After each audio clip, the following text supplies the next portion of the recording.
Welcome to the ETG or eye tracking game. I, Julio Aguilar, Ignacio Alanis, and Aaron Balli. Now, this is our project. So, our goal, objective, and purpose. Now, when we began our project, we weren't sure what we wanted to do. We met up, we had ideas, but nothing really stuck. So we decided to throw spaghetti at the wall. It's an analogy, and something had to stick. So what we came up with is something that would incorporate a little bit of everything that we learned throughout the years. And that was the ETG, or an eye tracking game. And that is that we wanted to make a simple, functional, yet fun game that could be controlled using our eyes with blinking and winking detection to be a huge aspect of the action of the game. As for the things that we've learned throughout the years, such as machine learning, we use that to gather image data from the live video feed to determine where the player is looking and to detect the eyes and see if they were open or closed. For the purpose, this game was created to help people with physical disabilities that can't play computer games have a chance to play something too. For the game design, we decided to make a top-down game where you, the player, would view the character from above. A little description would be that 5 rings would appear on the field, and you must go out and collect 3 different color types of ring to win the game. As for the objective, you must collect 5 rings of each color, those colors being red, green, and blue. For the controls, the player must follow the direction of where the mouse is positioned, and in order to change the color of each ring, you must either blink completely or wink your left eye or your right eye.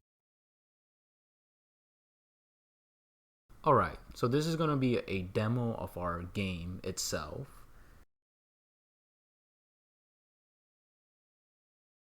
And as you can see, we start by moving the character, and the character follows the mouse of where it is, whatever direction it's pointing in.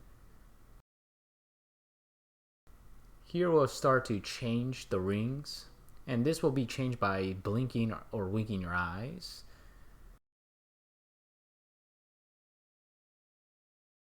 As you can see, we also have a wall that doesn't let the player leave the playing field. And of course, collision to pick up items works as well. Even if they disappear, the collision is disabled.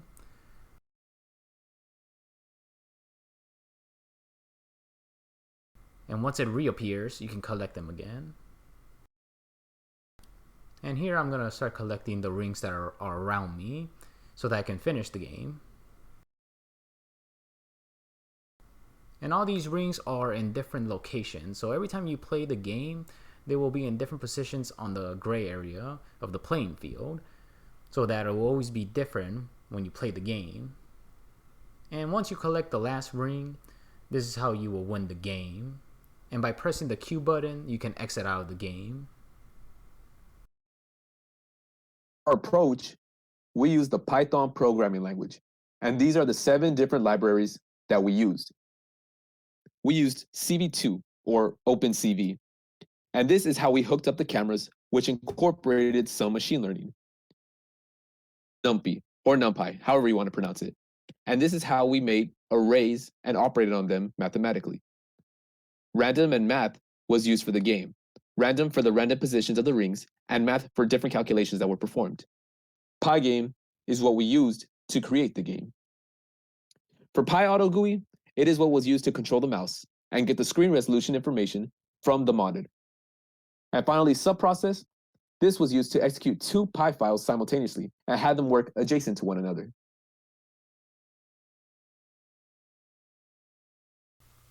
So CV2, also known as OpenCV, is a library of programming functions that uses machine learning to understand digital images and videos. And to make it recognize a human face, we need classifiers, also known as HAR cascades, which are going to be our frontal face and our eyes. And these XLM files are going to be the data we need for our machine to learn features of our human faces. Now on this slide, I will be talking about the structure of the eye tracking code, where it takes the webcam feed and what it does for each of the frames it takes.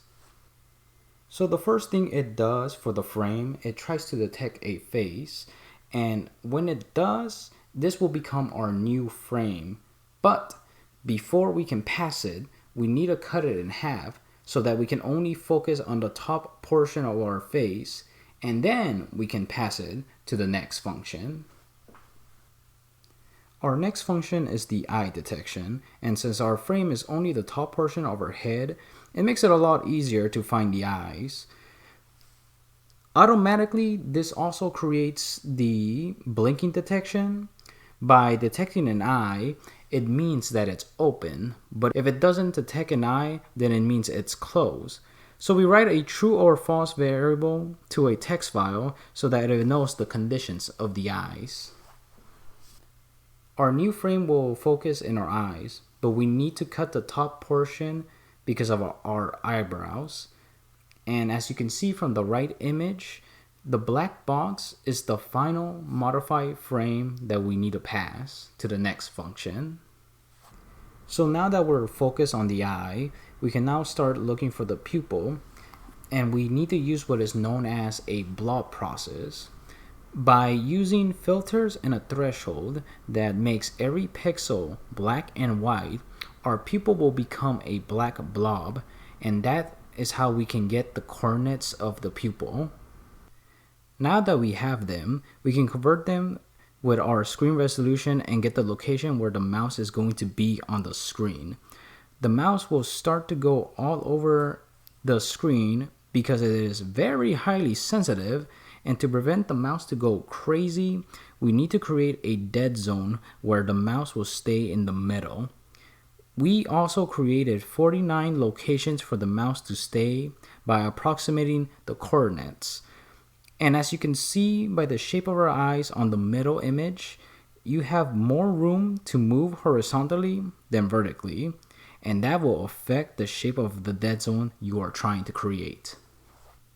The last thing we need to do is to calibrate the eye's coordinates to the center of the screen so that we can get a more accurate location for it.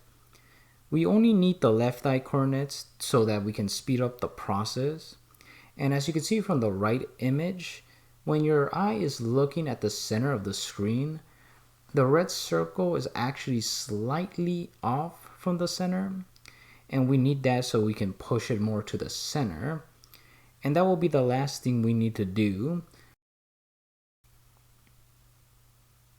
Now here's what the eye tracking looks like when you start to run the program.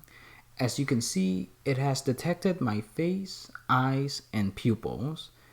The value of the threshold depends on the lighting that shines on your face. So, it depends on the environment you're using the program in. And on the left side, you can see the blob process happening. Now you need to find your dead zone for both X and Y values, and then you need to start to calibrate it by pressing the A button. If you press the A button again, it will disable it so that you can have normal mouse control again. Press and hold the Q button will exit the program. And once you're finished finding the dead zones, and as well as calibrating, you can press and hold the P button to start the game. Alright, so I'm about to show a demo of the eye tracking, and here we're going to start. And as you can see, right now I gotta take out my glasses so that I can get my eyes to be tracked. And to start with the program, I started to blink to see if it's working properly, the eye detection. And of course, right now we have the threshold that we're going to be using to get the pupil detection to work. And as you can see on the left side, that's where the pupil is, detecting both of my eyes. And as more the threshold goes, the more pixels will become more blacker. But right now I'm trying to get the right number so I can get my pupils to be detected. And once I find the pupils, I start the calibration process. And here you're about to see how very high sensitive the program can be without moving the dead zones. Because once it starts, it goes all over the place, and you have no really control over it. And that's because of the dead zones, since their values are all both 0. So of course I stopped the program by pressing A again, and so I can have my mouse control back. And here I'm going to show the values of the dead zone X, which are a whole number. And the Y is a little bit different because it's actually 2 decimal points of a value instead of a whole number of the X. And here I'm going to put the numbers that I'm kind of used to putting so I can get the detection to work. So these are my values that I figured out, kind of like the average amount, so that can work properly for me.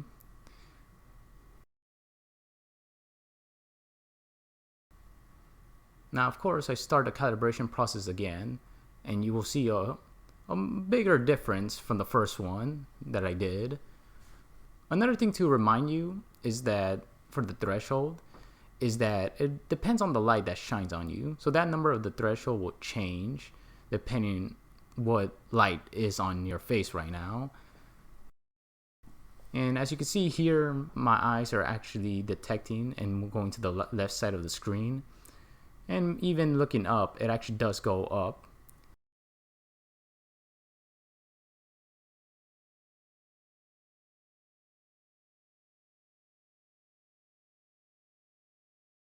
But here is where I can start the game. And here I'm testing the blinking detection within the game. And as you can see, it actually does change them. And of course, it does also move the character in the game as I change the rings with me blinking or winking. And by pressing the Q button, I can exit out of the game.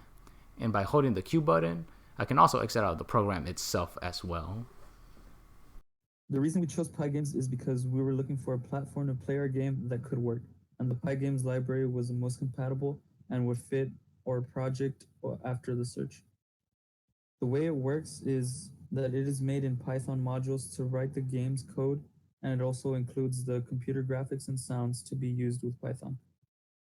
The events that were used were the mouse event, which was used to capture the mouse movement and position to then move the player, and the quit event, which we use the Q key to exit from the program. So for movement, everything moves except for the player. It gives it the illusion that the player is moving while running it in game, but in reality, everything is moving around the player. So for the changing rings, we have it reading a text file, which is the eye tracking Python file. It while in the file, it has 2 lines, which is the top line is the left eye and the bottom is the right eye. There are also 2 conditions, which is true is open and false is closed. Some examples of the commands that we used were left eye is open and right eye is closed. Then green rings appear, which means that the right eye is winking. Left eye is closed and right eye is open. Then red rings appear, which means that we are having a left wink. And then left eye is closed and right eye is closed. Then blue rings appear, which means that both eyes are closed and we have a blink. For the collision, we have collision on the wall and on the pickup. For the wall, it's just so you won't go out of bounds. And then for the pickup is the rings. It picks up all the rings once they collide and it decrements the counter. And then we also have the press Q to exit the game. Overall, one of the great experiences that we had was how reliably OpenCV's machine learning caught our faces and eyes. Another good experience we had was how responsive the blinking and the right-left winking works in the game. Now, the only problem we had, which was tedious, was the sensitivity and pupil detection to work. We did this by adjusting the threshold to combat any dark spots in the eye, and to fix this, it's an environmental problem. So make sure that your room has good lighting and make sure that there's nothing obstructing your face, such as glasses. The discussion that we have is how to improve. So making a higher eye tracking with the mouse location, which is just basically making the eye tracking more responsive and accurate with the mouse location, then make more different types of games using our eye tracking program, as well as better hardware to smoothly run our program. And that concludes our presentation on our project. And here we have references of all the documentations of all the libraries that we have to learn from. And if you want more information on our project, please look at the report that we made as well. And as always, thank you for listening to us.